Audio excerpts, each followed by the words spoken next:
Hello दोस्तों, नमस्कार। आप सभी ने भगवान राम के बारे में सुना ही होगा। तो आइए आज लंकापति रावण के बारे में जानते हैं। रामायण में रावण को ऋषि विश्रवा का संतान माना गया है, लेकिन उसकी माँ केकसी क्षत्रिय राक्षस कुल की थी, इसीलिए उसे ब्रह्म राक्षस कहा जाता था। राक्षस और क्षत्रिय दोनों गुणों के साथ वो बेहद बलशाली और बहुत बड़ा शिव भक्त था। रावण का जन्म महान ऋषि विश्रवा और उसकी पत्नी दैत्य राजकुमारी केकसी के घर हुआ था।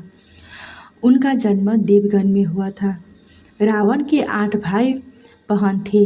2 सगे भाई कुंभकर्ण और विभीषण और एक सौतेली भाई कुबेर था। 4 भाई अभिशरण, खर, दूषण, 2 बहन शूर्पणखा और कुंभिनी। रावण की 3 पत्नियां थीं। एक दिन रावण मंदोदरी के पिता मायासुर से महल गया था। वह मंदोदरी को देखकर मोहित हो गया और एक दिन मायासुर से मंदोदरी का हाथ मांगा, लेकिन मायासुर ने इनकार कर दिया। मंदोदरी को पता था कि रावण उसके पिता से ज़्यादा शक्तिशाली शासक है, इसलिए मंदोदरी ने रावण के साथ रहना स्वीकार कर लिया। रावण की दूसरी पत्नी का नाम धनमालिनी था। कहा जाता है कि रावण ने अपनी तीसरी पत्नी का हत्या कर दिया। रावण बहुत बड़ा शिव भक्त था। उसने कई वर्षों तक शिव की गहन तपस्या की। 2 रावण ने शिव भगवान की प्रसन्न करने के लिए बलिदान के रूप में अपना सिर 10 बार काटा। हर बार जब वो सिर अपना काटता था तो उसके थड़ में नया सिर लगा जाता था, जिससे उसने अपनी तपस्या पूरी की और अंत में भगवान शिव ने उसकी तपस्या से प्रसन्न होकर उसे वरदान दिया। रावण ने भगवान शिव से सदा अमरता का वरदान मांगा, जिसे शिव ने देने इनकार कर दिया, लेकिन उन्होंने उसे अमरता दिव्य अमृत दिया। इस वर का अर्थ था कि रावण जब तक जीवित रहेगा तब तक उसे परास्त नहीं की जा सकता।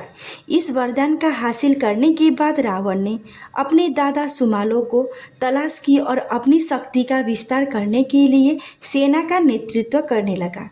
इसके बाद रावण को नज़र लंका पर पड़ी और उसने उस लंका को कब्जा करने की कोशिश शुरू की। एक दिन रावण की बहन शूर्पणखा राम भगवान को अपनी विवाह का प्रस्ताव रखती। शूर्पणखा राम की ओर ठुकरा दिया और कहा कि मेरी धर्मपत्नी है, मैं उनको बहुत प्यार करता हूँ।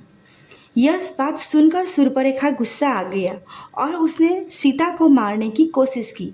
तब लक्ष्मण ने शूर्पणखा का नाक और कान काट दिया। यह क्रोधित होकर लंका गई और उसने रावण से अपना व्यथा सुनाई और कान भरते कहा कि सीता अत्यंत सुंदर है, जो तुम्हारी पत्नी बनने के योग्य है। तब रावण ने अपनी मामा मरोज के साथ मिलकर सीता को अपहरण करने का योजना रची। इस योजना की तरह मरोच ने सोने का हिरण का रूप धारण किया और सीता के पास आया। सीता ने हिरण को अपने पास लाने के लिए राम से कहा। राम भगवान ने लक्ष्मण को सीता के रक्षा के लिए सौंपे और वो हिरण को लाने गए। जैसे ही राम को पता चला कि हिरण कोई मायावी राक्षस है, उन्होंने उस पर बाण चला दिया। बाण लगने पर वह हिरण ने राम की आवाज़ में सीता और लक्ष्मण को मदद के लिए पुकारा। तब माता सीता ने लक्ष्मण को राम की मदद के लिए भेजा। लक्ष्मण ने एक रेखा लगाया और बोला कि आप यह रेखा को पार मत करना। माता सीता कुटिया में अकेली थी। तब रावण ऋषि के भेष में कुटिया में भीख मांगने आया। तब माता सीता ने ऋषि को दान देने के लिए जैसे ही लक्ष्मण रेखा को पार किया, वह अपने रूप में आया और माता को हरण करके ले गया। लेकिन रावण ने माता सीता को कभी गलत नज़रों से नहीं देखा और माता को छूने की कोशिश नहीं किया। कृपया चैनल को सब्सक्राइब कर दीजिए। धन्यवाद।